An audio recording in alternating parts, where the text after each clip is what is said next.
આપ જોઈ રહ્યા છો સ્પાર્ક ટુડે ન્યૂઝ। સિનોર તાલુકાના શાદલી મનન વિદ્યાલય સ્કૂલમાં છઠ્ઠી પુણ્યતિથિ નિમિત્તે સ્વર્ગસ્થ કમલેશ કુમાર પંડ્યાની છઠ્ઠી પુણ્યતિથિ નિમિત્તે સુંદરકાંડનું આયોજન કરવામાં આવ્યું છે। ધાર્મિક, રાષ્ટ્રીય, સામાજિક, આરોગ્યની તથા પ્રજાલક્ષી કામગીરીમાં સતત મોટો ભાગ લઈ બાળકોની સુસુપ્ત શક્તિઓ બહાર લાવવાના ઉમળકાભેર પ્રયત્નો પણ કરવામાં આવ્યા હતા, જેને લઈને જ દર વર્ષે સ્વર્ગસ્થ કમલેશ કુમાર પંડ્યાની વાર્ષિક સ્મરણાંજલિ નિમિત્તે સંગીતમય સુંદરકાંડનું આયોજન કરવામાં આવ્યું છે, જેમાં સુંદરકાંડનો સૌ ભાવિ ભક્તોએ લાભ પણ લીધો છે।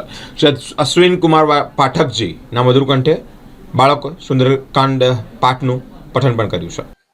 જય સિયારામ। તારીખ 30/12/2025 ને મંગળવારના રોજ આજે અમારી શાળા મનન વિદ્યાલયમાં સંગીતમય સુંદરકાંડ પાઠનું આયોજન કરવામાં આવેલ છે।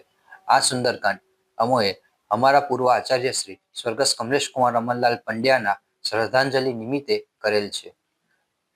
આ સુંદરકાંડમાં વ્યાસપીઠ પર પરમ પૂજ્ય ગુરુજી અશ્વિન કુમાર પાઠકજી હતા અને આ અંદાજિત 250 થી 300 લોકોએ આ પાઠનો લાભ લીધો છે।